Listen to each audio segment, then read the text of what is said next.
In the summer of 1996, 6 cousins ventured into the vast canyons of West Texas.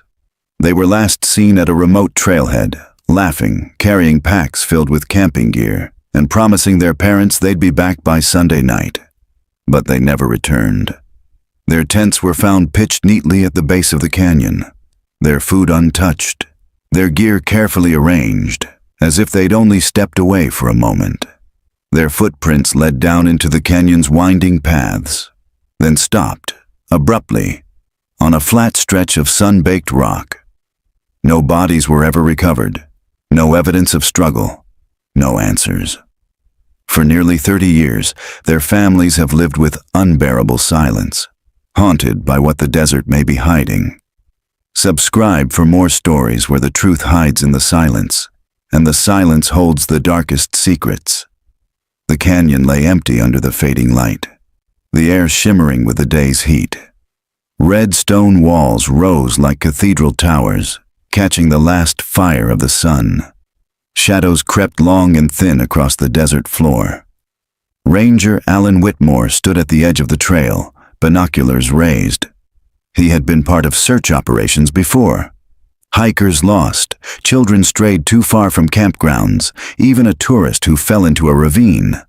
But this was different. 6 young people, all cousins, all vanished as if the canyon itself had swallowed them. He lowered the binoculars and wiped sweat from his brow.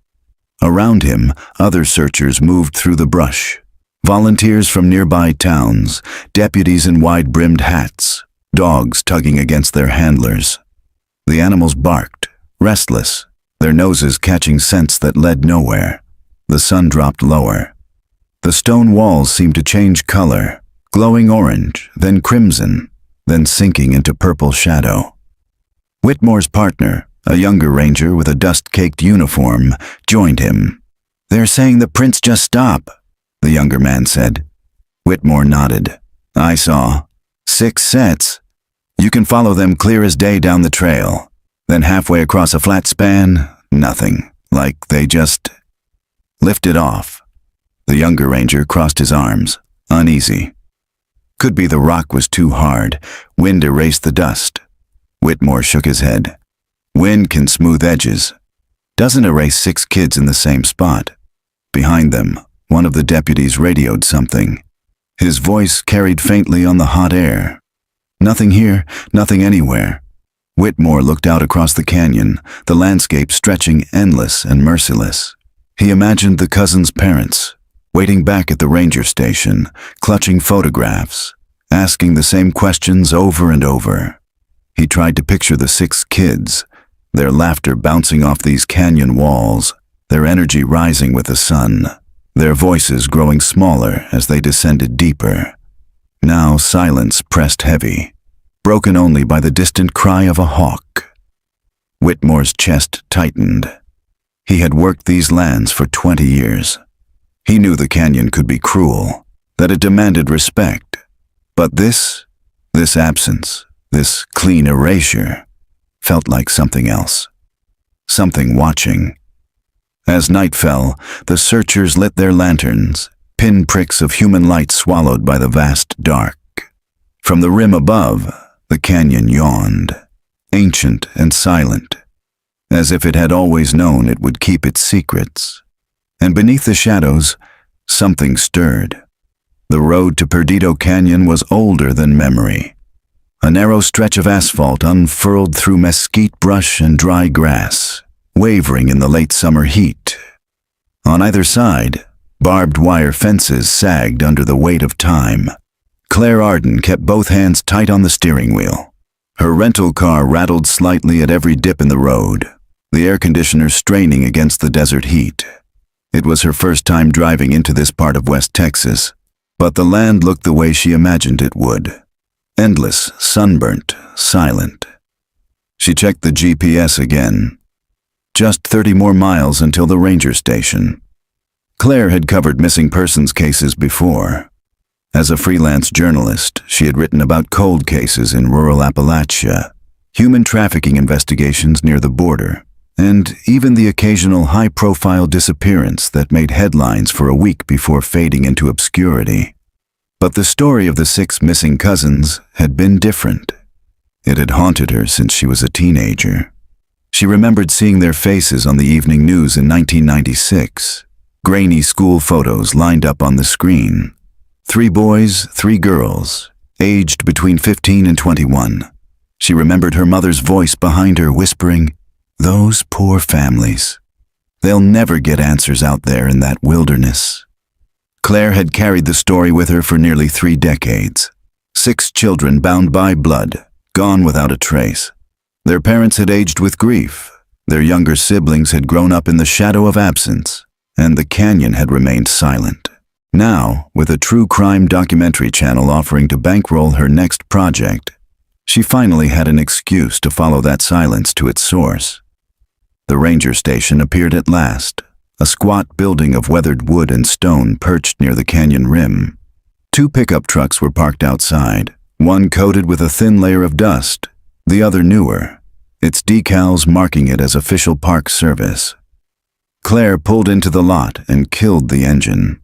For a moment, she just sat there, hands resting on the steering wheel, staring at the open land beyond the station. The canyon stretched out past the rim, a vast wound in the earth. From here, it looked eternal, layer upon layer of red rock descending into shadow, like the ribs of some prehistoric animal. Her phone buzzed. A text from her producer back in New York. "Remember, you're the face on camera. Play it slow, let the mystery breathe. We'll add the cinematic music later." Claire smirked faintly. It wasn't just a story anymore. It was content. But beneath that, deeper than her producer's expectations, she felt the weight of something larger. A promise she had made to herself long ago. "If I ever get the chance, I'll find out what happened to them."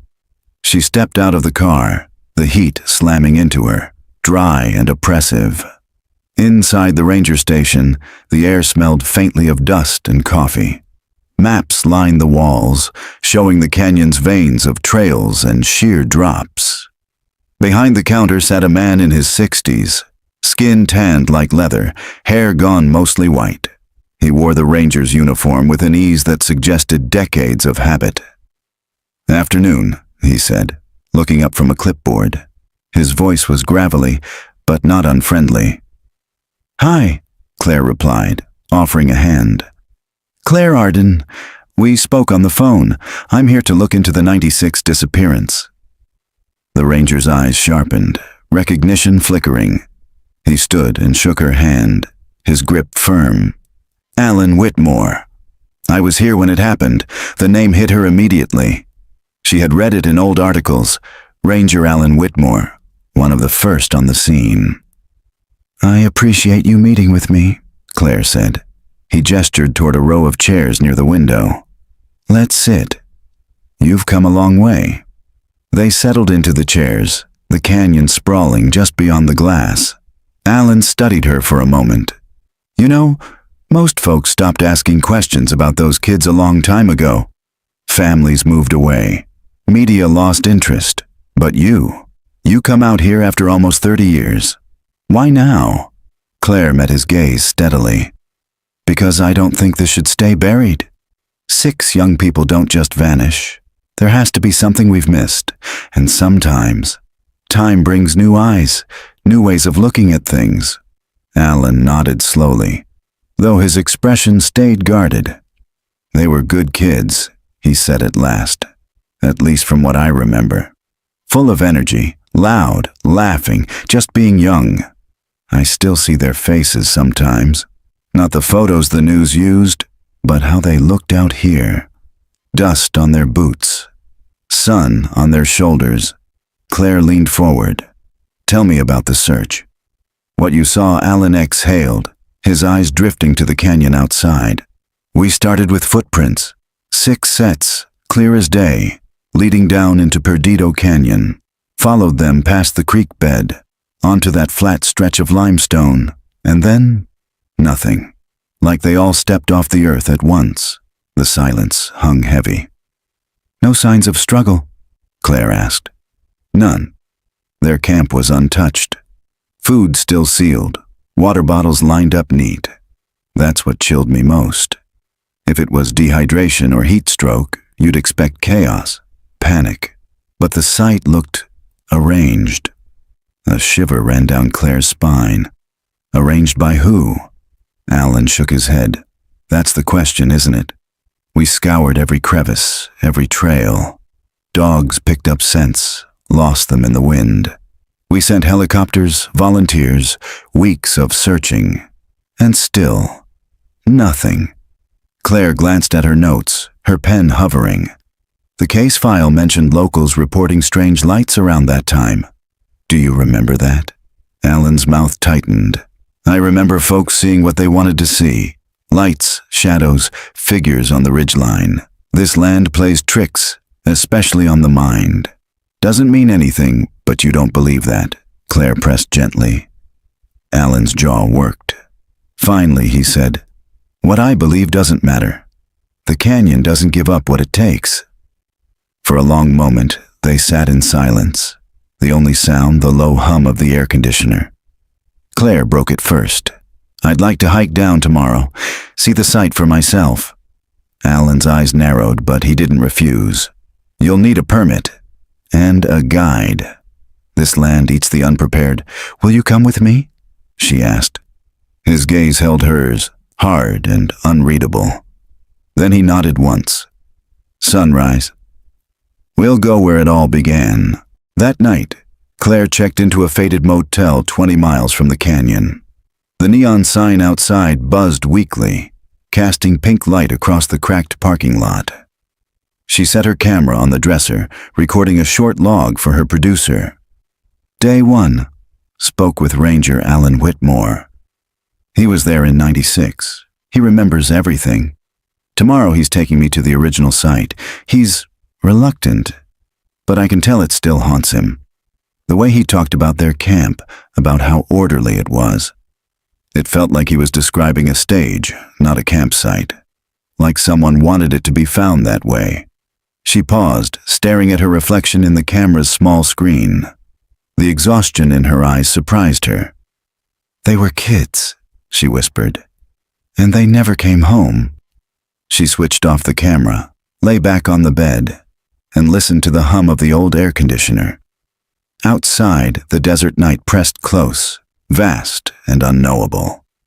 Somewhere out there, under tons of rock and decades of silence, the canyon still held its shadows.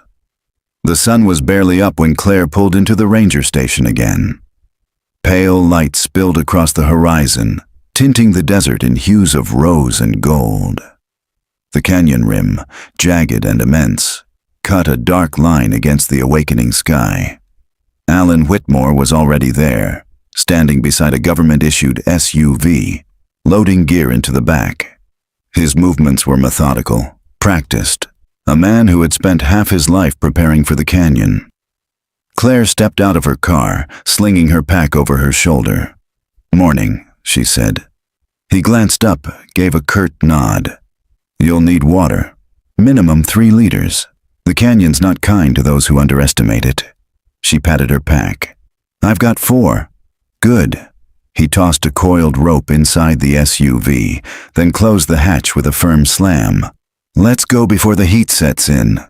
They drove in silence, the SUV bumping along the dirt road that snaked toward the trailhead. Claire kept her eyes on the horizon, watching the way the sun carved light into the canyon walls. Layers of sediment rose like pages of an ancient book, each one older than the last. She thought of the 6 cousins making this same descent nearly 30 years ago, laughing, teasing, unaware they were walking into history. At the trailhead, Alan killed the engine. The land around them was vast and empty, the silence broken only by the chirr of insects and the faint rustle of wind. This is where they left the car, Alan said, pointing to the gravel turnout. A red Dodge van. Belonged to one of their uncles. We kept it impounded for months after, hoping it held answers. But it didn't. Claire made a mental note. She'd want to find out what happened to that van, whether it had been returned to the family, whether it had been examined again with modern forensics. They shouldered their packs and began down the trail. The path twisted through dry brush, then narrowed as it hugged the canyon wall. The drop beside them plunged into shadow, vertigo-inducing in its depth. Alan moved with quiet confidence, his boots finding each foothold without hesitation. Claire followed carefully, her pulse quickening as loose gravel shifted beneath her. "This is where they walked," Alan said over his shoulder. 6 sets of prints. Easy to follow. Kids don't know how much they leave behind. You could see them clear as day in the dust. Claire imagined it. 6 cousins striding down this same trail, unaware that each step was leading them closer to erasure. After half an hour, the trail widened onto a plateau. Alan stopped, pointing to a faint depression in the stone. "This is where we found the campsite." Claire approached slowly. The ground here was smooth, sun-bleached limestone, cracked with time. She knelt, brushing her fingers across the surface. She couldn't see any trace of tents or footprints now, but the way Alan spoke, it was as if the ghosts of the site still lingered. "They pitched 3 tents," Alan said. 2 small ones, 1 bigger. Gear arranged neatly. Food unopened, their packs still there, like they planned to stay. Claire stood, scanning the plateau. The silence pressed heavy, as though the canyon itself was listening. And nothing was disturbed? No sign of struggle? Alan shook his head. Nothing. That's what never sat right with me. People don't just vanish like that. Something happened here. But the land swallowed every trace. They continued, following a faint trail that cut deeper into the canyon. The sun was higher now, light flooding the walls in crimson and gold. Heat rose in waves, baking the stone. Claire's shirt clung damp to her back. She drank from her water bottle, the plastic already warm in her hand. Alan stopped suddenly ahead of her. "Here," he said. Claire caught up, panting lightly. They stood on a broad expanse of flat rock. It stretched like a natural stage, smooth and pale, gleaming under the sun. "This is where their footprints stopped," Alan said quietly. Claire looked down. The stone was bare, unbroken by any sign of passage. No dust, no debris, nothing but endless flatness. She crouched, touching the surface. It was hot, almost burning against her palm. "You're saying 6 sets of prints led right here, and then nothing?" Alan nodded. His face was unreadable, but his eyes were fixed on the stone as if it still held secrets. "They ended at the edge of this slab. Perfectly, like someone wiped the slate clean. No drag marks, no scattered gear, no blood. Just silence." Claire's throat tightened. "What do you think happened?" Alan didn't answer at first. He kept staring at the stone, jaw working. Finally, he said, "I think they walked into something we don't understand." The words lingered in the heat. Claire straightened, scanning the canyon around them. The silence felt deeper here, oppressive. A hawk circled overhead, its cry distant, almost mocking. She pulled out her camera, filming a slow pan across the slab of stone. 6 cousins, 6 sets of footprints, all ending here, and nothing since. Almost 30 years of searching, and the canyon has given nothing back. Her voice shook slightly as she spoke. She steadied herself, forcing calm into her tone. Alan turned away, beginning back up the trail. "That's enough for today. Heat'll kill us if we stay longer." Claire followed reluctantly, glancing back one last time at the smooth slab. It seemed to gleam in the sun, blank and pitiless, a canvas scrubbed clean. On the climb back, Alan said little. His silence felt weighted, as if the canyon had pressed its secrets into him, and he carried them like a burden. When they reached the SUV, Claire tossed her pack inside and leaned against the door, gulping water. Sweat plastered her hair to her forehead. Alan stared out at the canyon rim. "You know," he said slowly, "sometimes I wonder if we weren't meant to find them. If that slab wasn't just rock, but a wall, A boundary, something saying, "This is where the trail ends." Claire swallowed hard. But boundaries can be crossed. He looked at her, eyes narrowing. Not always. The drive back was quiet. Claire filmed short segments on her phone. Wide shots of the canyon, Alan's lined face in profile, the dust cloud rising behind the tires. But her mind kept returning to the stone slab, to the way Alan's voice had dropped when he spoke of boundaries. That night, back at the motel, she transferred her footage to her laptop. Frame by frame, she studied the plateau, the flat stone expanse where 6 young lives had ended in silence. She paused, zooming in on the edge of the slab. For a second, she thought she saw something. A faint discoloration, a pattern in the rock that didn't quite belong. She leaned closer, heart racing. It almost looked like letters. Just as she adjusted the brightness, the screen flickered. A glitch, maybe. Or her tired eyes playing tricks. When the image settled, the pattern was gone. Claire sat back, staring at the empty rock. The silence of the canyon pressed against her again, even here in the stale motel air. She whispered into the quiet, "What happened to you?" The laptop screen glowed back at her, blank as the stone. The following morning, Claire drove into the town of San Isidro, 30 miles east of Perdido Canyon. The town was little more than a cluster of weathered buildings around a courthouse square, its population unchanged since the cousins disappeared in 1996. The streets were quiet, shutters drawn against the heat. A faded mural on the side of the diner showed a painted canyon scene with the words, "Welcome to San Isidro, Gateway to the Shadows." Claire parked outside the library, where she had arranged to meet the first of the families. She checked her notes. Evelyn Torres, aunt to 2 of the cousins, and the woman who had given the original press conference all those years ago. Inside, the library smelled of paper and dust. Rows of shelves held more empty space than books. At a table near the window sat Evelyn, now in her late 60s, her hair pulled back in a tight bun. She wore a faded floral dress and clutched a rosary in her hands as if it had grown into her fingers. "Mrs. Torres?" Claire asked softly. The woman looked up. Her eyes were sharp despite the wrinkles around them. "You're the reporter." "I am. Thank you for agreeing to meet with me." Evelyn gestured to the chair across from her. "I don't know how much I can tell you. 30 years doesn't sharpen the memory. It dulls it. But some things—" Her voice caught. "Some things don't fade." Claire sat, placing her recorder on the table. "I'd like to hear about that summer." About the cousins, Evelyn nodded slowly. "They were close. Closer than most families, I think. Their parents, my brothers and sisters, wanted them to know each other, to grow up together. They spent every summer here in San Isidro, swimming in the river, running through the fields. That summer, they wanted one last adventure before the older ones went to college." Her fingers twisted the rosary. The canyon was supposed to be safe.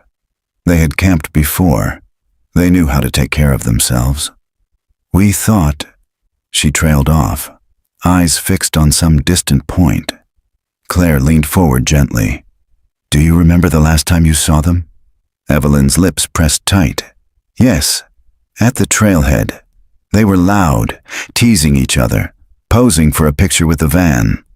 I told them not to stay out too long in the sun. My nephew, Tomas, he laughed and said, 'Don't worry, Tia. We'll be back before you miss us.'" Her eyes watered, but she didn't cry. We waited that Sunday night. And then, the sheriff came. The silence that followed was heavy. Claire let it linger before asking, "Over the years there have been theories. Some people said it was an accident. Others said they ran away. Some blamed—" She hesitated. "Foul play." Evelyn's jaw tightened. "They didn't run away. My nieces and nephews weren't perfect, but they weren't cruel. They wouldn't have done that to us. As for foul play—" She lowered her voice. This town has always had shadows, Miss Arden. People here keep secrets. We thought the canyon took them. But sometimes I wonder if it wasn't the canyon at all. Claire felt a chill despite the warmth of the room. Do you think someone local was involved? Evelyn didn't answer directly. She glanced toward the shelves as if afraid someone might be listening. Ask the Caldwells, she said at last. They lost 2 boys, and they never forgave anyone for it. After the interview, Claire sat in her car jotting notes. Evelyn had given her little in hard evidence, but much in suggestion. Shadows, secrets. The canyon or something else? She tapped her pen against the steering wheel. Evelyn's warning felt less like memory and more like accusation. That afternoon, Claire drove to the outskirts of town to meet the Caldwells. Their ranch sat beyond a rusted gate, fields stretching dry and brown under the sun. An older man was mending fence posts when she pulled up, his back bent, his hands raw from work. He glanced at her warily as she approached. Mr. Caldwell? He straightened slowly. His face was leathery, his eyes pale blue. Depends who's asking. Claire Arden. I'm investigating the disappearance in '96. I understand your sons. His eyes hardened. My sons are gone. Claire hesitated. I'm sorry. I didn't mean. You want a story, he said flatly. Everyone wants a story. Well, I don't have one for you. I buried my boys without coffins. You understand? Without coffins, Claire swallowed. I'm not here to exploit. I want to understand he studied her for a long moment, then spat into the dust. Understand this. They didn't just vanish. Someone took them. Her pulse quickened. You believe it was foul play?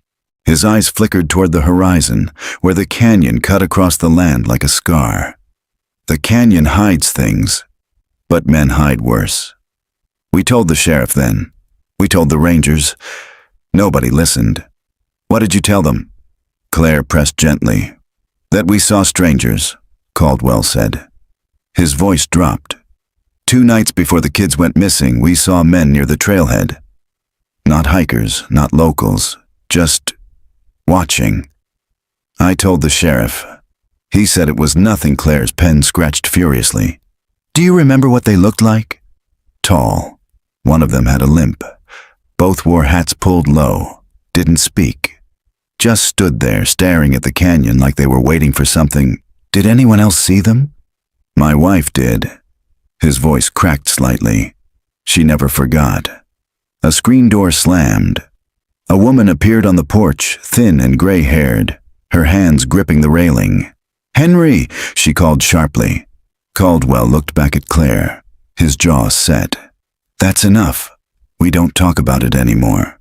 He turned and walked toward the house, leaving her standing by the gate, dust swirling in the hot air. Claire climbed back into her car, her pulse racing. She replayed his words in her mind. Men near the trailhead, watching, waiting. Back at the motel, she uploaded the day's interviews, listening again to Evelyn's whispers and Caldwell's gravelly anger. Both spoke of secrets, of shadows beyond the canyon itself. She stared at the map spread across her desk. Perdido Canyon cut across it like a wound. Beside it, small marks showed ranches, roads, ghost towns long abandoned. 6 cousins, 6 vanished lives, parents and grandparents left with silence, and somewhere, maybe, the truth. She picked up her camera, speaking directly to it. Day 2. The families are divided. Evelyn Torres believes the town itself holds secrets. Henry Caldwell is certain strangers were involved. Neither believes the official story, that the canyon simply erased them. The deeper I go, the more it feels like the canyon wasn't the only shadow they were walking into. Her voice trembled slightly at the last line. She shut off the camera and leaned back, rubbing her temples. Outside, the neon sign of the motel flickered against the night. Beyond that, the desert stretched endless and black. Claire wondered how many secrets could be buried before the ground itself split open to release them. The San Isidro courthouse was a boxy, sun-faded structure at the edge of town, its bricks the color of dried blood. A single flag flapped listlessly in the breeze outside, its fabric frayed by decades of desert wind. Claire stepped inside, her notebook tucked under one arm, the weight of her camera bag pulling on her shoulder. The lobby smelled faintly of floor polish and dust. A clerk behind a glass window peered at her over a stack of files. "Help you?" Claire slid her press badge beneath the glass. "Claire Arden. I'm researching the 1996 Canyon disappearance. I submitted a request last month for access to public records." The clerk shuffled through a stack of papers, found her form, and frowned. "Those files aren't usually circulated. They're sensitive." "They're public record," Claire said evenly. "It's been nearly 3 decades. The clerk hesitated, then buzzed a phone on her desk. After a moment she said, "Sheriff Garrison will see you." Claire followed her directions down a narrow hallway lined with photos of past sheriffs. Most were stern-faced men in uniform, the kind who looked carved from the land itself. At the end of the hall, a door opened. Sheriff Clay Garrison was younger than she expected, in his 40s, with a buzz cut and a crisp uniform. He shook her hand firmly, his eyes pale and appraising. "You're digging into old bones," he said, gesturing her into his office. "Not sure what you expect to find. My daddy was sheriff back then. He ran that search himself." Claire sat across from his desk. "I expect to find clarity." "The families are still asking questions. The canyon never gave them answers." Garrison leaned back, folding his arms. "Sometimes there aren't answers. Sometimes people make mistakes in the wilderness. Heat stroke, falls. Predators happens more than you'd think, but 6 at once," Claire countered. "And with no trace." His jaw tightened. "You sound like you've been talking to the Caldwells." "I've spoken with several families," she said carefully. "Each one believes something was missed." He studied her a long moment. Then, with a sigh, he pulled open a drawer and set a thick file on the desk. The folder was battered, its edges curled with age. "This is the original report," he said. "But I'll warn you, it's not as exciting as you'd hope." Paperwork never is. Claire flipped it open, her pulse quickening. Pages of typed statements, maps with trails marked, lists of evidence cataloged and signed. She ran her finger down the first page. Missing Persons Report. October 1996. 6 subjects. She read quickly, scanning for detail. The families reported them overdue by 12 hours. Search began at dawn. Campsite found undisturbed. Footprints traced, then lost. But then something caught her eye. Witness statement, October 11th, 1996. Reported by rancher Henry Caldwell. Observed 2 unknown men near Perdido Canyon trailhead, date of October 9th. Described one as tall, limping, wearing dark hat. Second male, average build, hat pulled low. Observed watching canyon for extended period. Report taken by Deputy R. Harker. Claire's pulse spiked. She looked up at Garrison. "This statement wasn't in the summaries I read online." He shrugged. "Not everything made it to the press." "Why not?" "Because people see strangers all the time." Didn't mean anything, but the Caldwells believed it did. They still do. Garrison's eyes hardened. "Miss Arden, this is ranch country. Strangers show up, drifters, migrant workers, hunters. My father didn't think it was relevant, and neither do I." Claire leaned closer. "But if they were there days before the disappearance, if they were watching—" "Speculation," he cut her off sharply. She forced herself to breathe.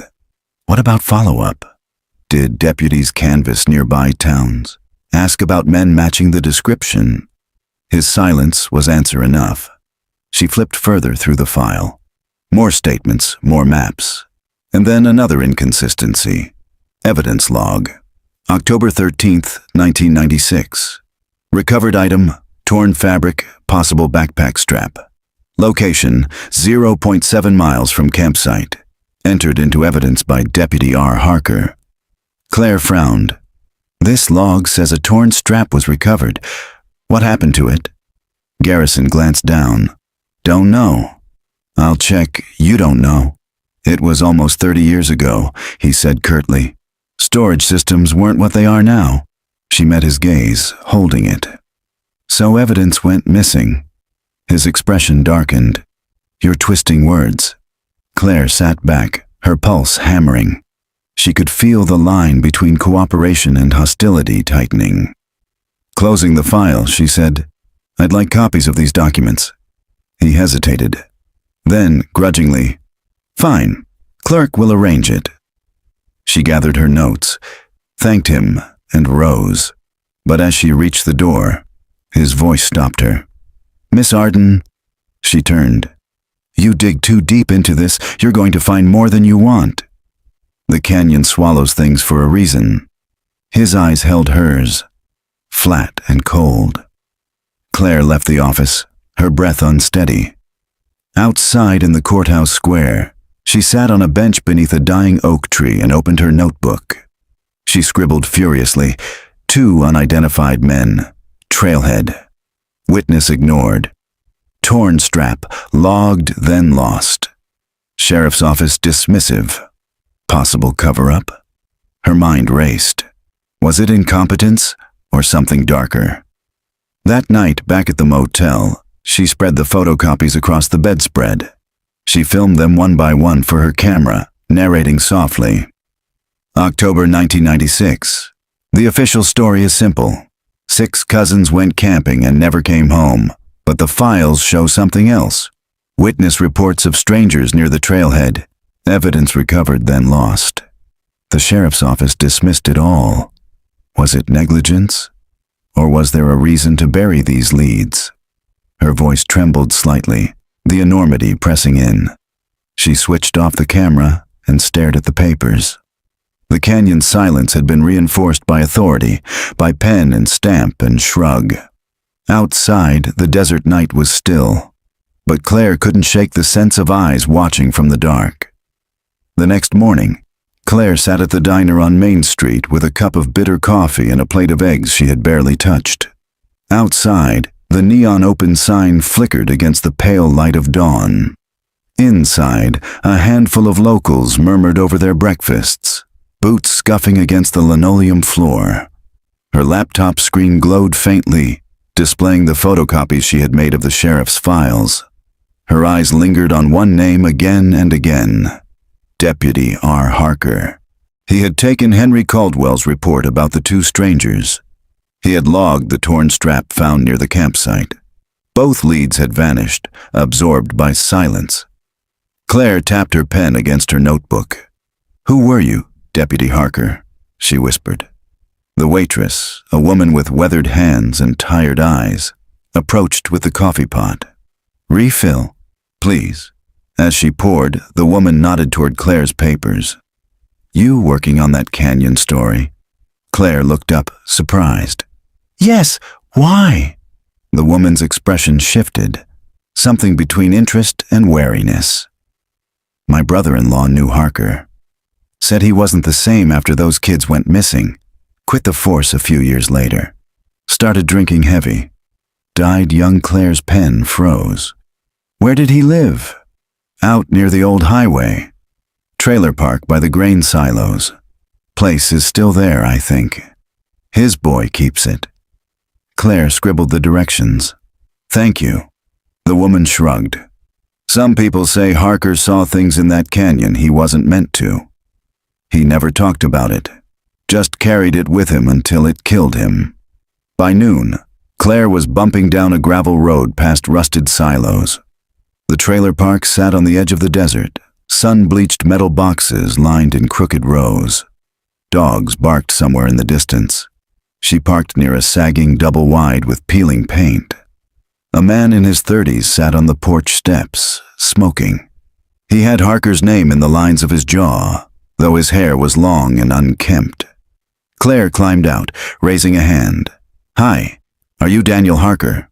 The man squinted through the smoke. Who's asking? I'm Claire Arden.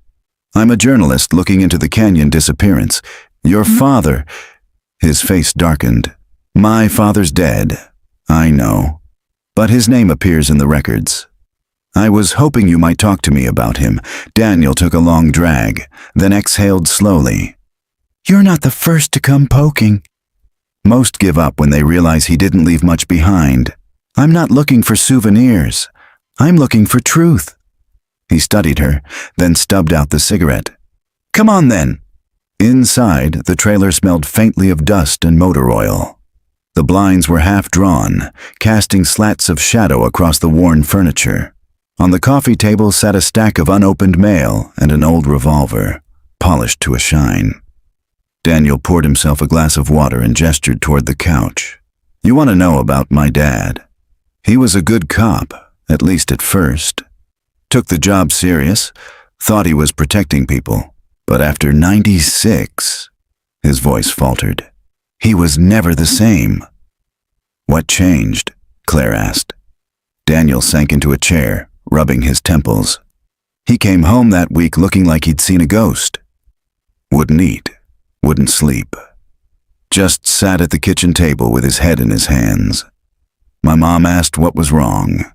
He just kept saying, 'I can't put it on paper.' They won't believe me." Claire's pulse quickened. "Do you know what he meant?" Daniel shook his head. "No, he never told us. But he started drinking after that. Got mean, lost the job. Died in a crash when I was 19. Silence filled the small room. Claire's eyes drifted to a cardboard box shoved under the coffee table. "May I?" she asked. Daniel shrugged. She pulled it out. Inside were old files, photos, scraps of his father's life. Among them, she found a small notebook, its pages yellowed.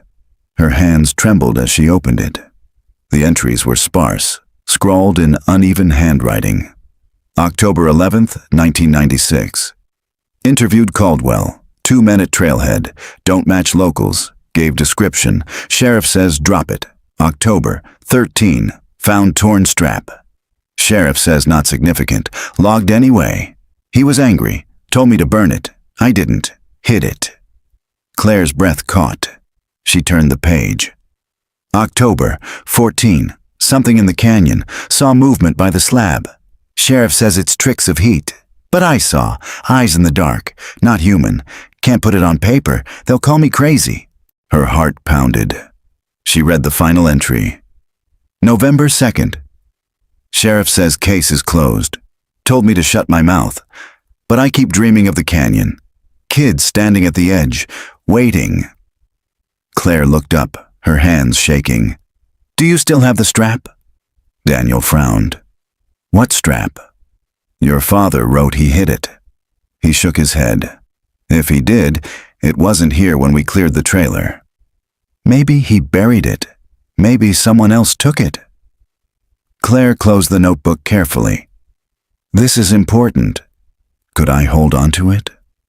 Daniel hesitated, then nodded. "Take it.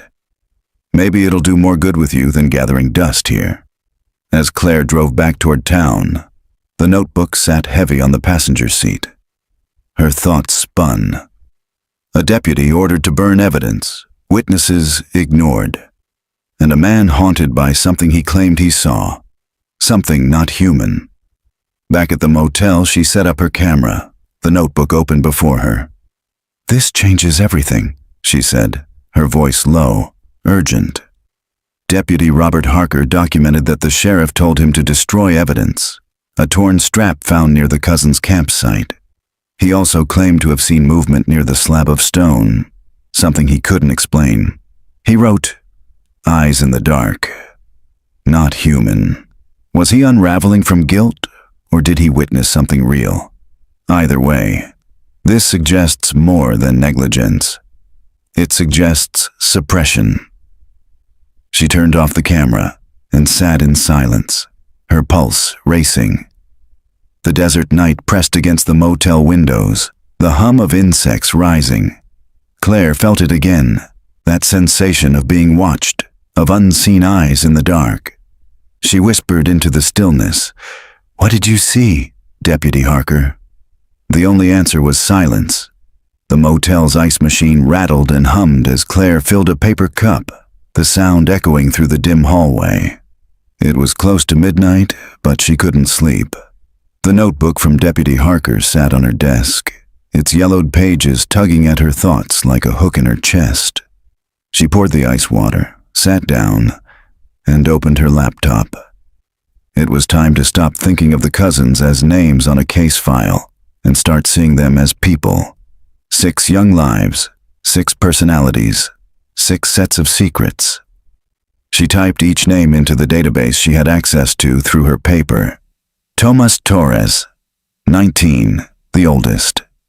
Athletic, college-bound, considered the ringleader. Isabel Torres, 17, his sister, aspiring artist, described as quiet, thoughtful. Ricky Caldwell, 18, one of the Caldwell boys, trouble with school, but loyal to family. Danny Caldwell, 15, younger brother, eager to impress. Angela Barrett, 16, visiting from Houston, said to be restless, rebellious. Michael Barrett, 14, Angela's cousin, shy, bookish. The ages hit her harder than she expected. Teenagers on the edge of adulthood, lost before they had a chance to decide who they were. She dug deeper, pulling yearbook pages, archived news clippings, and eventually, through a subscription database, fragments of police interview transcripts. And then she found something. Interview, Teresa Martinez, teacher, October 1996. Tomas was a natural leader, but he carried pressure. He worried about things most kids didn't. That summer he seemed distracted. I overheard him arguing once with Angela Barrett in the hallway.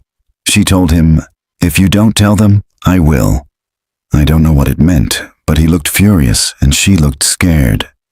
Claire's stomach tightened. She read the line again and again. "If you don't tell them, I will." Tell who? Tell what? She turned to Angela Barrett, 16, the restless one. The file said she'd been living with her grandmother that summer after family difficulties in Houston. No detail was given. Claire scribbled the words in her notebook. Angela, conflict with Tomas. Secret threatened. She cross-referenced the families. Barretts and Tereses were first cousins. Their parents were siblings. It was a tight-knit circle, every summer spent together. But there were tensions too. The next morning she drove to a low stucco house on the edge of San Isidro. It belonged to Martha Barrett, Angela's aunt, who still lived in town. Claire had arranged the visit through a distant cousin who acted as go-between. Martha was in her 70s now, her eyes sharp behind thick glasses. She welcomed Claire in with cautious hospitality, the smell of strong coffee filling the air. "I still keep Angela's room," she said quietly, leading Claire down a narrow hallway. "Haven't changed it since that summer. My sister, Angela's mother, asked me to. The room was a time capsule. Posters of 90s bands on the wall, a desk stacked with yellowing notebooks, a hairbrush with a few strands of long dark hair still caught in its bristles." Claire's throat tightened. "She was staying with you that summer?" Martha nodded. Her parents were going through a separation. Things were rough in Houston. She needed space, but Angela was unsettled, restless like a horse that doesn't take the bit. She'd sneak out at night, always testing limits. "Do you remember if she had conflicts with Tomas?" Martha's gaze sharpened. "Where did you hear that?" "I found a teacher's statement. It mentioned they argued." Martha's lips pressed thin. She sat on the edge of the bed, smoothing the quilt. "Yes, I heard them once myself, on the porch. Tomas was telling her to keep quiet about something. She said she was tired of keeping secrets, that it wasn't fair." Claire's pulse quickened. "Did you hear what it was about?" Martha shook her head. They hushed when they realized I was listening. But Angela cried afterward, locked herself in here for hours. The silence between them was thick. Claire finally asked, "Do you think Angela was hiding something?" Martha's voice dropped. "Every teenager hides something, but this felt heavier. I used to wonder if it had something to do with the canyon. Claire tilted her head. How so? She loved that place. More than the others. She'd sneak off to draw the cliffs, the rocks. Said she felt pulled there. The week before they vanished, I found sketches in her notebook. Dark shapes in the canyon. Figures she said were watching from the rim Claire's breath caught. Do you still have the sketches? Martha rose and opened a drawer. She pulled out a thin notebook, its pages curled with age. Inside were pencil drawings. Jagged canyon walls, looming shadows. On one page, 6 figures standing in a line, hand in hand at the edge of a cliff. On another, 2 dark forms lurking behind them. Claire's skin prickled. Did she ever explain these? Martha shook her head. Just said she had bad dreams. Said she felt like the canyon was alive, and it wanted something from them. Claire traced the pencil lines with her eyes. The 2 figures, tall, watchful, faceless. Strangers by the trailhead? Or something else? When she returned to her motel that evening, the sun was setting, painting the sky in crimson streaks. She laid Angela's sketches beside Harker's notebook. The parallels were chilling. Angela drew strangers, faceless and looming. Harker wrote of eyes in the dark. Caldwell swore he saw men at the trailhead. 3 voices, disconnected, describing the same presence. She filmed her thoughts in a low whisper. Angela Barrett was restless, troubled, and hiding something. Weeks before the disappearance, she argued with Tomas, threatening to reveal a secret he wanted buried. She filled her notebook with drawings of the canyon and of figures watching from the rim. Deputy Harker, who found evidence the sheriff ordered destroyed, also claimed to see something watching in the canyon. 3 testimonies, decades apart, pointing to the same shadow. She closed the notebook gently, her heart pounding. If Angela's secret tied her to Tomas, if the 2 of them knew something, then the trip into the canyon wasn't just a carefree adventure. It was a collision course, and 6 cousins had walked straight into its path. The library's microfilm machine whirred like an insect as Claire scrolled through yellowed newspapers. Headlines flickered across the dim screen. Farm bill passes Senate. Local parade honors veterans. High school football season ends in victory. Then, one headline froze her breath. April 1993. Bonfire ritual sighted near Perdido Canyon. She leaned closer. The article was short, almost dismissive. A rancher reported strange lights in the canyon at night. Chanting carried on the wind. Authorities investigated but found no evidence. Sheriff at the time called it college kids having fun. Claire scribbled in her notebook, Canyon Rituals, 1993, 3 years before disappearances. She scrolled further. Another article, June 1993. Trespassers at Canyon Campsite. Evidence of animal remains. Authorities again dismissed it as poachers. No charges filed. Her pulse quickened. It wasn't proof, but a pattern. Whispers ignored, reports minimized. She pulled the roll of microfilm from the machine and slipped it back into its case, the silence of the library pressing close. That afternoon, she drove to the edge of town where the desert gave way to broken rock. Her destination was a ramshackle trailer belonging to Tom Gentry, a retired park ranger who had worked in Perdido Canyon during the early 90s. The man who answered the door was wiry, with skin leathered by sun and age. His hair was white, his eyes sharp. "Miss Arden," he asked, his voice gravelly. "Mr. Gentry.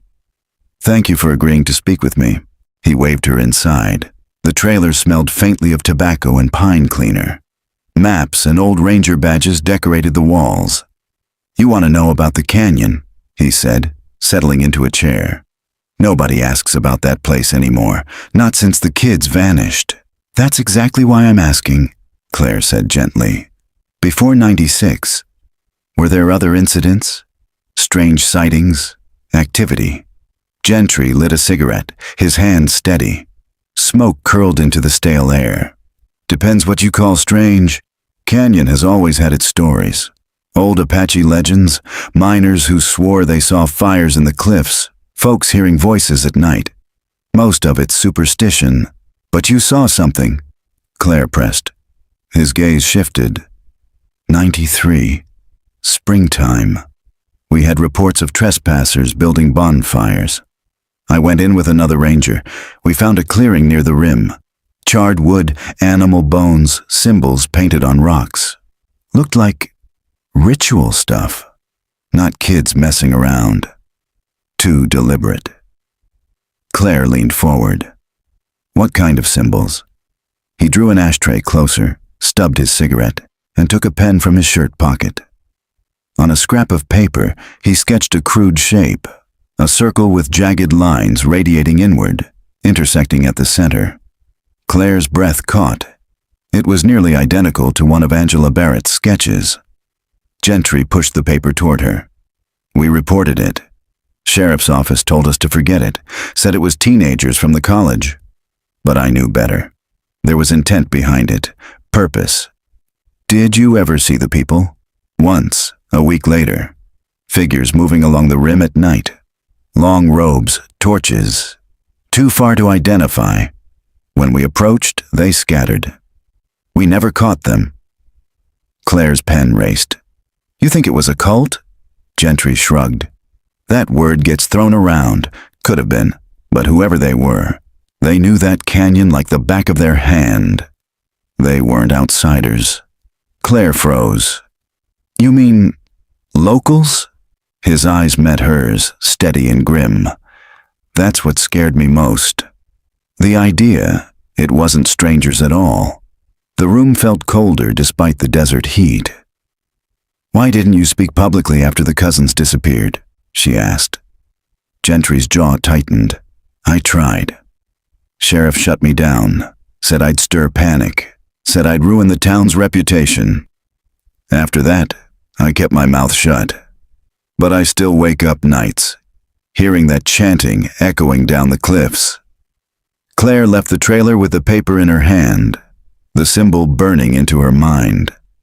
The desert stretched endless around her, but she couldn't shake the feeling she was walking inside a circle drawn decades before. Back at the motel, she laid out Angela's sketchbook beside Gentry's scrap of paper. The match was undeniable. She turned on her camera. Today, I learned that in 1993, 3 years before the disappearance, reports surfaced of ritual activity in Perdido Canyon. Former Ranger Tom Gentry described bonfires, animal remains, and painted symbols. The symbol he drew is nearly identical to sketches made by Angela Barrett, one of the cousins who vanished. Angela had argued with her cousin Tomas about a secret she threatened to reveal. Did they know about this activity? Did they stumble onto something they weren't supposed to see? Her voice wavered as she spoke, a chill running down her arms. She shut off the camera and sat in silence, staring at the symbol. The canyon wasn't just a wilderness. It was a stage. And perhaps, in 1996, 6 cousins had become unwilling players in a performance that had been running for years. That night, sleep came in fragments. She dreamed of 6 figures standing on the rim, hand in hand, while shadows in robes circled below. The chanting rose until it became a roar, and when she looked closer, the shadows had faces she recognized. The sheriff, townspeople, even the waitress from the diner. She woke gasping, the motel room drenched in darkness. For a moment, she wasn't sure if the chanting was still echoing in her ears or in the wind outside. The bell over the diner door jingled as Claire stepped inside. The same waitress from before glanced up, recognition flickering in her eyes. The morning rush had passed. Only a handful of ranch hands lingered over their coffee.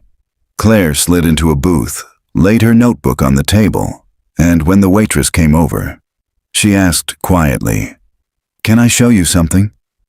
The woman hesitated, then leaned down. Claire opened the notebook to the crude symbol Ranger Gentry had drawn, the circle with jagged lines. Next to it, she laid Angela Barrett's sketch. The waitress's face blanched. For a moment, her hand trembled on the coffee pot. Then she straightened abruptly. "That'll be eggs and toast." Claire's chest tightened. "You've seen it before." The waitress's jaw set. "Don't know what you're talking about." "You do," Claire pressed. "Where?" The woman's eyes darted toward the ranch hands in the corner. Her voice dropped to a hiss. "Best advice? Stop asking. You don't want what comes with it." Then she poured Claire's coffee and walked away without another word. The warning rattled Claire more than if the woman had shouted. Later that afternoon, Claire visited the town's historical society, a cramped building filled with mining tools and sepia photographs. The curator, an elderly man named Elias Rowe, greeted her warmly at first. But when she unrolled Gentry's sketch, his demeanor changed. He pushed his glasses up his nose and said flatly, "Where'd you get that?" "A retired ranger," Claire said. "It matches drawings made by Angela Barrett in 1996. Do you know what it is?" Rowe closed the book he'd been holding with a snap. "Old symbol. Goes back a ways. Miners carved it into rock near the canyon in the 1890s. Said it warded off bad spirits." "Bad spirits?" Claire repeated. "Superstition," he said dismissively, but his hand trembled slightly as he shelved the book. Why would Angela draw it nearly 100 years later? Rowe turned, his expression hard. "I don't know, and I don't care to. Some things are better left in the ground." The conversation was over. As Claire walked back through town, the air felt thicker, eyes following her from shaded porches and pickup trucks. She realized word of her questions was spreading. That night, as she returned to her motel, she found a folded paper tucked under her door. No name, no handwriting she recognized. She unfolded it with trembling fingers. Inside was a single sentence, printed in block letters. "Stop digging or the canyon will swallow you too." Claire sat heavily on the bed, the paper shaking in her hands. Fear pooled in her chest, cold and sharp, but underneath it, something harder formed. Resolve. She filmed the note for her camera, her voice steady despite the tremor in her hands. "This morning I showed Angela's sketches and Ranger Gentry's symbol to locals. The reactions were immediate. Fear, denial, hostility. Tonight I found this note under my door. Stop digging or the canyon will swallow you too. This isn't just about old folklore. Someone in this town wants the past to stay buried." She turned off the camera, sat in silence. Her mind replayed Gentry's words. They weren't outsiders. If the rituals weren't strangers, if they were locals, then it wasn't just superstition. It was complicity. The next day, Claire drove back toward the canyon. She wanted to see the place for herself, where Gentry had described bonfires and symbols painted on stone. The trail wound through brittle scrub and jagged rock. Heat shimmered in the distance. After a mile, she reached a clearing. Her breath caught. On a flat rock near the rim, faint carvings were still visible. A circle, jagged lines radiating inward. Time had weathered them, but the shape was unmistakable. She crouched, tracing the grooves with her fingertips. A shiver ran through her despite the heat. Behind her, gravel shifted. She spun around. A man stood at the edge of the clearing, watching. Tall, broad-shouldered, a baseball cap shadowing his face. Claire's heart pounded. "Hello?" He didn't answer, just stared. "Do you know what this is?" she asked, gesturing to the symbol. He took a step closer. His boots crunched in the gravel. Claire backed toward her car. "I'm just researching. I don't want trouble." The man stopped a few feet away, his expression hidden beneath the brim of his cap. His voice was low, gravelly. "You're stirring things better left still. Did you leave the note?" He didn't answer. Instead, he crouched by the carving, ran a calloused finger along its edge, then looked up at her. "That mark's been here longer than you've been alive. You think you're the first to come asking questions? You're not. And the last ones? They never came back." Claire's breath caught. "What do you mean?" His gaze pinned her. 6 cousins. They asked the same questions, same curiosity. "Canyon took 'em, or someone did," Claire whispered. The man rose, towering over her. "Go home, Miss." Arden. He turned and walked into the scrub, vanishing like a shadow in the heat.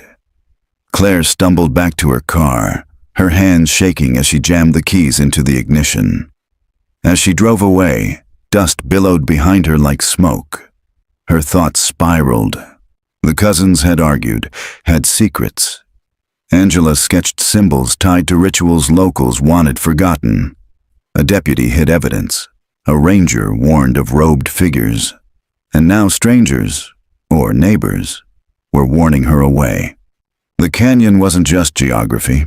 It was a web, and the town was tangled in it. The San Isidro courthouse basement smelled of mildew and dust, the air heavy with decades of paper rot.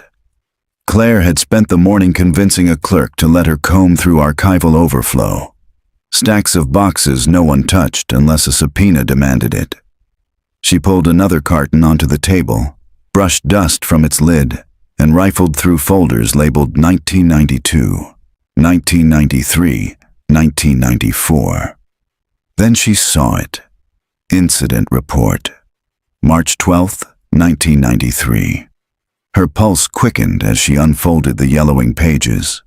Report of disturbance at Perdido Canyon. 2 vehicles parked near Rim Trail after dark. Suspected trespassers. Deputies dispatched. Upon arrival, individuals fled scene. Evidence collected. Remains of small fire, animal bones, symbols painted on rocks. It was almost identical to what Ranger Gentry had described. But Claire's breath caught when she reached the bottom of the page. Subjects identified by vehicle registration. Ford pickup, registered to Miguel Torres. Chevy sedan, registered to Elaine Barrett. Claire's pen froze. Miguel Torres, father of Tomas and Isabel. Elaine Barrett, mother of Angela and Michael, the parents. She skimmed the supplemental note. Deputies attempted follow-up questioning. Both parties denied involvement. Claimed vehicles had been loaned to friends. No charges filed. Sheriff ordered matter closed. Claire sat back, her heartbeat thundering in her ears. The cousins' parents had been directly linked to ritual activity in the canyon 3 years before the disappearance. She snapped photos of the file, her hands trembling, then carefully returned the report to its folder. By late afternoon, she was back in her motel room, pacing. The implications tore at her mind. Had the parents known about the rituals all along? Was Angela's argument with Tomas in '96 not about teenage secrets, but about their family's involvement? She replayed the teacher's words in her head.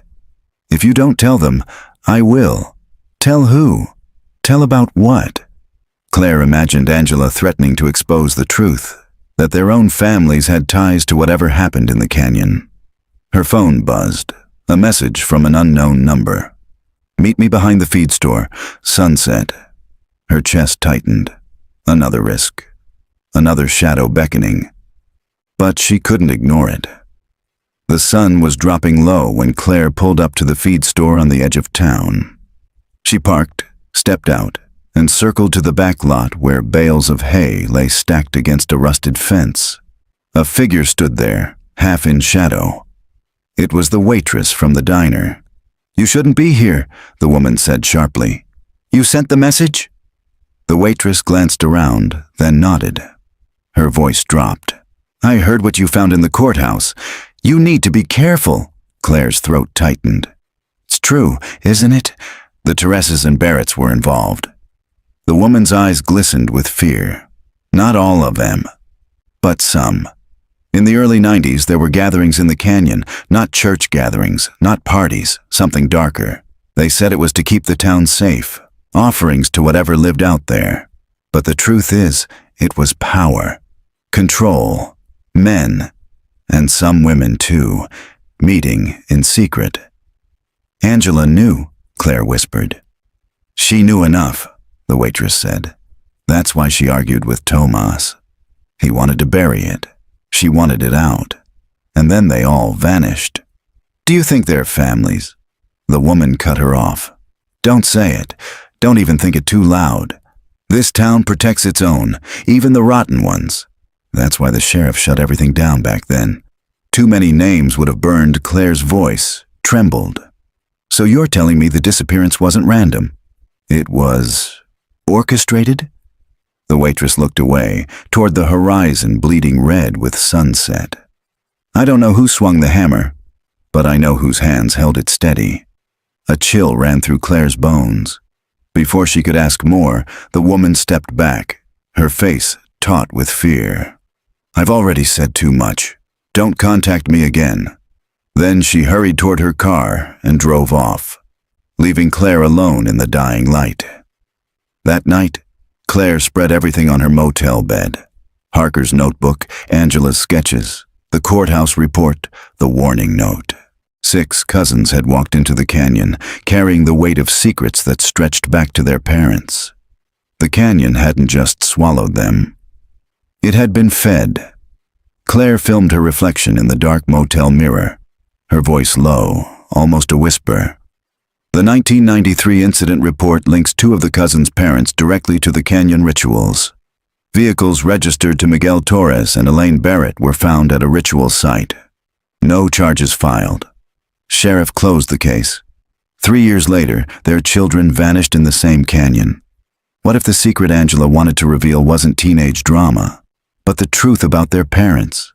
What if the disappearance wasn't chance, but consequence? She turned off the camera and sat in the silence. Her mind replayed the words of the man at the clearing. The last ones, they never came back. The last ones were family, and the shadows of Perdido Canyon were closer to home than anyone dared admit. The Torres house stood on the north side of San Isidro. Its adobe walls faded to the color of dust. Claire sat in her car across the street, gripping the steering wheel until her knuckles whitened. Miguel Torres's name on that 1993 report burned in her mind. His son Tomas and daughter Isabel were 2 of the missing 6. If anyone carried the weight of this case, it was him.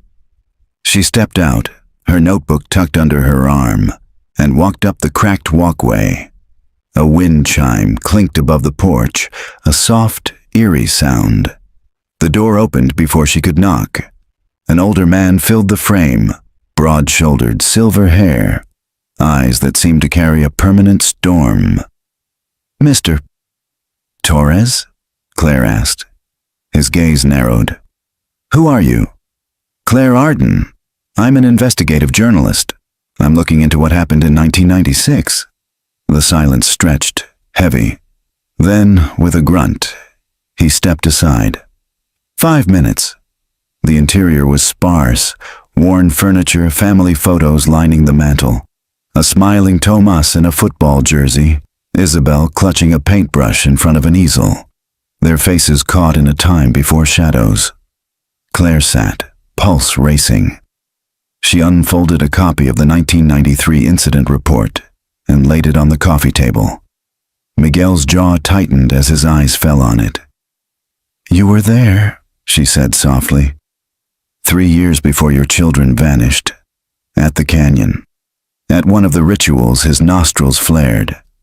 That's a lie. The report says your truck was found at the site, alongside Elaine Barrett's car. There were fires, bones, symbols. He slammed a fist against the table. The photos rattled. I told them then, and I'll tell you now, I loaned that truck to a friend. That sheriff didn't believe me, and neither do you. But I wasn't there. Claire steadied her voice. Then why was the case shut down? Because this town doesn't want its dirty laundry hung out. Miguel spat. We bury things. Always have his eyes softened, just for a heartbeat. But I didn't hurt my children. Don't you ever suggest I did. Claire swallowed. "Do you know what secret Tomas and Angela were fighting about that summer?" Miguel's gaze flickered. "Just once, but enough. Kids fight," he muttered. "That's all," but his voice lacked conviction. The room felt close, suffocating. Claire thanked him and stood, but as she turned toward the door, his voice stopped her. "They were good kids," he said, low, almost broken. "Whatever we did, whatever mistakes we made before, they didn't deserve that canyon." Claire left with her chest tight, the words echoing in her ears. "Whatever we did." That evening she found herself on the other side of town, standing before a white clapboard house with peeling paint. A rocking chair sat abandoned on the porch. This was the Barrett home. Elaine Barrett answered the door, her hair pulled into a severe bun, her eyes ringed with sleepless shadows. She studied Claire with suspicion, but eventually opened the door wider. Inside, the house smelled of lavender and mothballs. A framed portrait of Angela and Michael hung in the hallway, smiling teenagers frozen in time. Elaine perched on the edge of a sofa, her hands folded tightly in her lap. Claire took a deep breath. "Mrs. Barrett, I know about the report from 1993. Your car was at the canyon, alongside Miguel Torres's truck. There were symbols, fires, rituals." Elaine's face drained of color. "Where did you get that?" "It doesn't matter. I need to understand what happened that night." Elaine's hands trembled. She shook her head violently. "No, that was nothing. Rumors. We were just kids ourselves, hanging out, being stupid. It had nothing to do with the disappearances." Her voice cracked on the last word. "Angela knew," Claire said gently. "She sketched the symbols. She fought with Tomas about a secret. Was she going to tell?" Elaine's eyes brimmed with tears. "Angela wanted to burn it all down. She hated secrets. She said if the grown-ups wouldn't tell the truth, she would. She didn't understand what it would cost." Claire leaned forward. "What truth?" Elaine covered her mouth with shaking hands. "I can't. You don't know what you're asking. This town—" A sharp knock rattled the front door. Both women froze. Elaine's face turned to stone. "You need to leave," she whispered urgently. "Now." "Who is it?" Claire asked. Elaine didn't answer. She ushered Claire toward the back door, her hands cold and desperate on Claire's shoulders. "Go. Please, don't come back." Claire stumbled into the night air, her heart hammering. She crouched by a hedge, peering around the side of the house. A dark sedan idled at the curb. Two men in plain clothes stood on the porch, talking quietly with Elaine.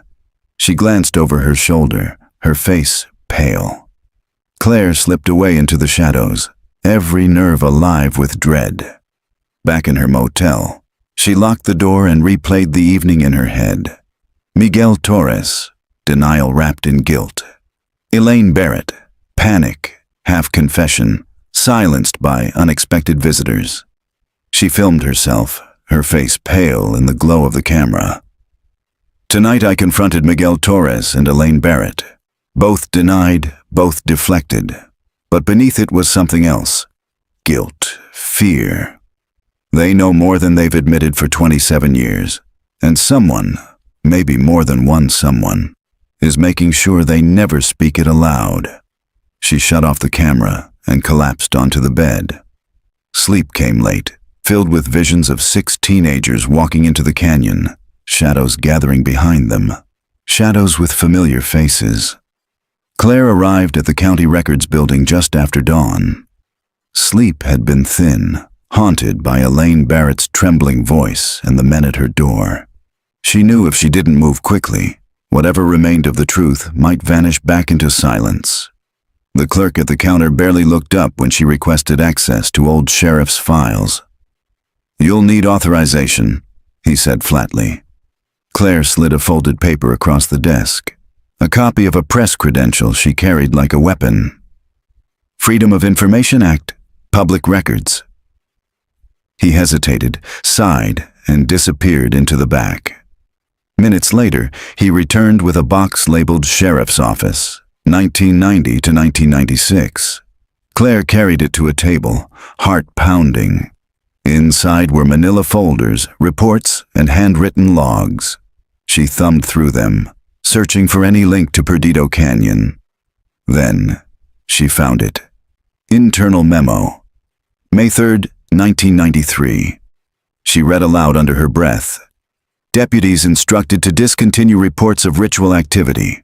All future sightings to be referred directly to Sheriff Latham, the very man who had declared the 1996 case unsolvable, who had told grieving parents to stop stirring panic. Claire's skin prickled. He hadn't just ignored the rituals. He had absorbed them. Further down the memo, a chilling note. Community integrity depends on discretion. Not all traditions need public airing. She snapped photos, her hands trembling. Buried beneath another stack was a sealed envelope marked Confidential, Canyon Surveillance. She hesitated only a second before tearing it open. Inside were a handful of photographs, grainy black and white shots taken from a distance. The images showed the canyon rim at night, firelight flickering, robed figures gathered in a circle. In one photo, a man stood apart, his face partially illuminated. Claire gasped. Even blurred, the profile was unmistakable. Sheriff Latham. Her pulse thundered. The sheriff himself had been part of the rituals. And if Angela had threatened to expose the truth, then her disappearance, and the others, was no accident. The hairs on the back of her neck prickled. Claire glanced toward the doorway. A deputy had entered the records room, his gaze sweeping until it landed on her. She shoved the photos back into the envelope, slid it into her bag, and closed the box. "Everything okay, ma'am?" the deputy asked, his tone too casual. Claire forced a smile. "Fine. Just wrapping up." She walked past him, her bag heavy with evidence, her heart hammering. Back at the motel, she spread the photos across the bed. Fire, robes, the sheriff's profile etched against the night. She whispered to herself. Law enforcement wasn't protecting this town. They were protecting themselves. Her phone buzzed. A new message from an unknown number. "We need to talk. Urgent. Meet at the old water tower." Midnight. Her stomach clenched. Another risk. Another shadow. But she couldn't ignore it. That night, the desert air was cool as she drove to the abandoned water tower on the outskirts of town. The structure loomed like a skeleton against the moon. A figure emerged from the shadows. It was Elias Rowe, the Historical Society curator. "You shouldn't have gone to the records," he said, his face pale, his hands trembling. "You knew," Claire accused. "You knew the sheriff was involved." Rowe swallowed hard. "I knew enough. Enough to keep my mouth shut all these years. Why now?" He glanced around nervously. "Because you found it. And once you've seen it, there's no going back. They'll come for you, Claire. The same way they came for those kids. Who is they?" She pressed. His eyes glistened with fear. "People you wouldn't suspect. People who wear badges, who sit in church pews, who shake your hand on Main Street. The canyon isn't just wilderness. It's a covenant. One they've been keeping for generations." Claire's voice was a whisper. "And the 6 cousins?" Rowe's face crumpled. "Collateral. They threatened to break the circle, and the circle closed around them." The wind hissed through the water tower's rusted frame. Claire felt as if the ground itself tilted beneath her. Before she could ask more, headlights flared in the distance. A truck roared down the dirt road toward them. Rowe's eyes widened. "They found us." He shoved something into her hands, a small, leather-bound notebook. "Keep this hidden. It's proof." Then he turned and bolted into the darkness. The truck skidded to a stop.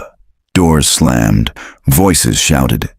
Claire clutched the notebook and dove behind a tumble of rocks as flashlight beams sliced the night. "Where is she?" a voice barked. Claire's chest heaved as she pressed herself flat against the stone, the leather notebook slick in her hands. Whoever they weren't just shadows of the past. They were alive, organized, and hunting her now. The notebook smelled of leather and dust, its pages brittle with age. Claire sat cross-legged on her motel bed, the curtains drawn tight, a single lamp casting pale light. Her hands shook as she opened it. Inside were dates, names, and crude sketches of the canyon. Scrawled margins detailed gatherings. March 1991. 14 present, offering made. October 1992. New initiates inducted. Sheriff attended. June 1993. Warning, outsider saw firelight. Must tighten circle. Claire's stomach churned. The handwriting was meticulous, almost ritualistic in itself. But the most chilling entry came last. July 1996. 6 youth threatened exposure. Covenant chose silence. Blood-sealed shadow. She whispered the words aloud, her voice cracking. 6 youth, Covenant chose silence. It wasn't folklore. It wasn't the canyon swallowing them whole. It was orchestrated. Her phone buzzed. A single text appeared from an unknown number. We know what you have. She snapped the notebook shut, stuffed it into her bag, and paced the room. She had proof, enough to shatter the silence of San Isidro. But proof was worthless if she didn't survive to reveal it. That night she drove toward Perdido Canyon. The desert lay under a brittle moon, the horizon sharp and merciless. She parked near the trailhead where, 27 years earlier, the cousins' cars had waited in vain for their return. Her flashlight cut through the dark as she descended. Each step echoed with memory, Angela's sketches, the sheriff's profile in firelight, Miguel's whispered guilt, Elaine's trembling silence. She reached the flat span of rock where their footprints had ended. The stone gleamed pale under the moon, etched with faint carvings, circles, jagged lines, remnants of the covenant. Claire crouched, breath shallow. She pulled the notebook from her bag, flipping to the sketches. They matched the carvings exactly. Behind her, gravel crunched. She froze. Voices, low, deliberate. More than one. She swung her light. Figures emerged from the dark. 6 men and women, their faces shadowed by hoods. One voice rose above the others. Calm. Authority. You should have left when we warned you. Claire's heart pounded. She recognized the voice. Sheriff Latham. Older now, but unmistakable. He stepped forward, hood falling back, revealing a lined face, eyes hard as stone. You've dug up things buried for good reason, he said. The canyon keeps its silence. Always has. Claire lifted the notebook, her hand trembling. This proves everything. The rituals, the covenant, what you did to those kids. His lips curled in a faint smile. Proof means nothing if no one sees it. The circle closed around her. Flashlights flickered like torchlight, casting long, grotesque shadows on the canyon wall. Claire's mind raced. She couldn't overpower them, couldn't outrun them, but she could expose them. Her camera. She fumbled in her bag, pulled out the small device she always carried, and hit record. The red light blinked in the dark. Say it, she demanded, her voice steady despite the terror rising in her throat. Say what you did. A ripple moved through the group. Some shifted uneasily. Others sneered. Latham's eyes narrowed. Turn that off. No, Claire said. Not this time. Not after 27 years. He stepped closer, his face filling her lens. You think the world cares about 6 kids lost in a canyon? Stories fade. People forget. But this town endures because we keep its shadows in place. You want to trade endurance for ruin? Claire's breath caught. You killed them. His silence was answer enough. Then, from the canyon rim, sirens wailed. Red and blue lights pulsed against the rock. Voices shouted, Sheriff Latham, Hands up! The circle broke. Figures scattered. Claire staggered back, blinded by floodlights sweeping down the trail. Armed deputies poured into the clearing. Not the old guard, but younger faces, led by Detective Morales, the one who'd reopened the cold files. "Claire!" Morales shouted. "Over here!" 2 deputies pulled her toward safety. The notebook tumbled from her hand, but Morales scooped it up. Latham stood frozen in the light, his hood slipping from his shoulders. His expression hardened, but he raised his hands. Around him, others dropped to their knees, their power dissolved by exposure. Claire's knees buckled. The canyon roared with noise. Radios crackling, orders shouted, the heavy thud of boots. But under it all, she swore she heard another sound, faint and endless. The wind moving through the stone, carrying voices that had waited decades to be heard. As deputies led Latham away in cuffs, his voice cut the air one last time. "You think you've ended it, but shadows don't die. They wait." Claire shuddered, clutching the camera to her chest. She turned it off only when the first pale light of dawn touched the canyon walls, washing blood-red stone in gold.